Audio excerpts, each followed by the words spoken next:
বিয়েবাড়ি যাব বলে একদম রেডি হয়ে গেছি, চলে যাচ্ছি প্রিয় সঙ্গীত শিল্পী অঙ্কিতার বিয়েতে।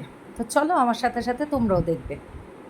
এসে পড়লাম বিয়ে বাড়ি, কি সুন্দর সানাইয়ের বাজনা বাজছিল, কিন্তু ইস্যু আসবে বলে সব মিউট করে দিলাম। বিয়ে বাড়ি ঢুকেই দেখি অঙ্কিতা আর অঙ্কিতার বরের মানে কুঞ্জ হয়ে গেছে, কুঞ্জের সমস্ত কিছু, এবার ওরা আসরে বসে গেছে। আমার মনটা এত খারাপ হলো, অঙ্কিতার সাথে কথা বলতে পারলাম না, ওর সাথে ফটো তুলতে পারলাম না, ওর গিফটটা ওর হাতে দিতে পারলাম না। তো যাই হোক, কী আর করা। এই দেখো সুন্দরী রিমা সঙ্গীত শিল্পী, ওর ড্রেসটাও সুন্দর, ও দেখতেও সুন্দর, তাই একটু স্পেশালভাবে তুললাম আর কি। আর এদিকে চলছে বিয়ের কাজ, আমি সবার সাথে দেখাও করছি, আবার ফাঁকে ফাঁকে ওদের ভিডিও করছি। যেহেতু সামনে থেকে ওর ছবি ভিডিও কিছু করতে পারিনি, তাই একটু ফাঁক ফোকর যেখানেই পাচ্ছিলাম করছিলাম। আর এদিকে দেখো ওই যে স্ক্রিনে চলছে ওদের প্রি ওয়েডিং যে শ্যুট হয়েছিল, সে প্রি ওয়েডিং শ্যুটের ভিডিওটা একদম যতক্ষণ বিয়ে বাড়িতে লোকজনের আসা যাওয়া ছিল ততক্ষণ এই ভিডিওটা চলছিল। কিন্তু এই যে ছেলেটি দাঁড়িয়েছিল, ওকে তো চিনি না, বলতেও পারছি না ভাই তুই বসে যা, ওর জন্য না সুন্দর করে ভিডিওটা করতে পারিনি। আমি অনেকক্ষণ ওয়েট করেছি যে ও কখন বসবে আর কখন আমি তুলবো, কিন্তু সেটা আমি পারলাম না। তো যাই হোক, এভাবেই তোমরাও একটু দেখে নাও। আর এদিকে বিয়ে বাড়ির বরযাত্রীকের মানুষ, আবার যারা অঙ্কিতার সাইডের মানে কন্যা যাত্রী যারা, তারা এখানে মিলেমিশে সবাই আছে। প্রচণ্ড গরম লাগছিল, তাই একটা স্পিড ফ্যানের সামনে বসে গেছি, ব্যাস সেলিব্রিটিদের মতো, নায়িকাদের মতো চুল আমার উড়ে উড়ে চলেছে। এটা হচ্ছে তোমার সেলফি পয়েন্ট, কত লোক যে ছবি তুললো, আমি কাউকে পাচ্ছিলাম না ছবি তোলার জন্য।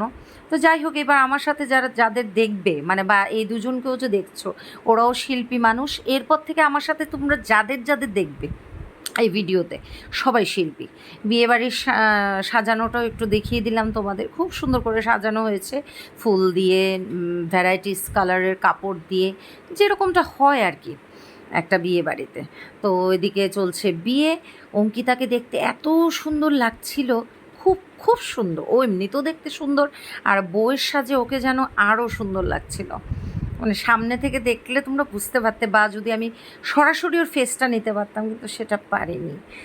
এই হচ্ছে আমার গুণী মিউজিশিয়ান ভাই তমাল, ওর সাথে একটু ভিডিও করলাম। আমু না, তুমি গল্পটা গো আগে।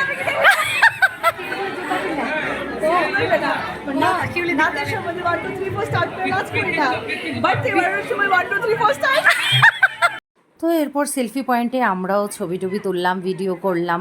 এখানে যাদের দেখছো সবাই সিঙ্গার, মিউজিশিয়ানদের বউ বাচ্চা সবাই মিলে তুললাম, এরপর খেতে গেলাম। আর এদিকে সিঙ্গার কিষান, অভিষেক, আমরা সবাই পার্পল কালার পরেছি, সেটা নিয়ে আলোচনা করছিলাম যে বাবা আজকে কি পার্পল ডে নাকি, সবাই পার্পল পরলাম। তো একটু মজা টজা করে এরপর আমরা খেতে চলে গেলাম, বসে পড়লাম খেতে। ওই আমরা দুজন না, আর মানে সোমেন দাস, আমরা শুধু খাও না না খাওনের এটা তুই থাকি, খিচুড়ির এটা যে হিট, আমি আসলাম, তুমি ইন্টারভিউ লইছো, আমরা আসছি। বান্টি এদিকে তাকাও, এই বান্টুস অল্প তাকাও। কতবার তুলতাম তোমরা,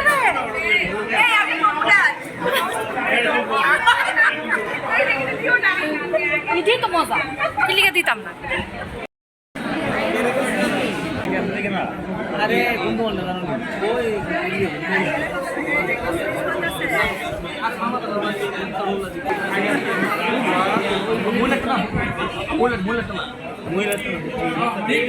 ওকে ফাইন না। Hi hello tata bye bye, খতম, টাটা বাই বাই, খতম। চলে এলো খাবার, ভাত, ডাল, কুমড়ি, তারপরে আলু ভাজা, মিক্সড ভেজ, ট্যাংরা মাছ, কাতলা মাছ, মাংস মানে চিকেন, স্যালাড, আইসক্রিম। তো আইসক্রিমটা আমি খাইনি, চাটনি ছিল আমি খাইনি। এগুলি করে আমরা সব শিল্পীরা খুব মজা করে খেলাম। এবার যাওয়ার পালা। তো আমার তো বরের নেমন্তন্ন থাকে, কিন্তু বর আসতে চায় না, বলে তোমাদের শিল্পীদের সাথে আমার ঠিক অ্যাডজাস্ট হবে না, ও একটু ইন্ট্রোভার্ট। তো গাড়ি নিয়ে ওয়েট করছে আমার জন্য। আমার এই অক্টোপেড প্লেয়ার বান্টিকে বললাম যে আমাকে একটু এগিয়ে দিয়ে আসো, তো আমি যাচ্ছি। তো কেমন লাগলো এই ব্লগটা অবশ্যই কিন্তু কমেন্ট করে জানাবে। Thanks for watching.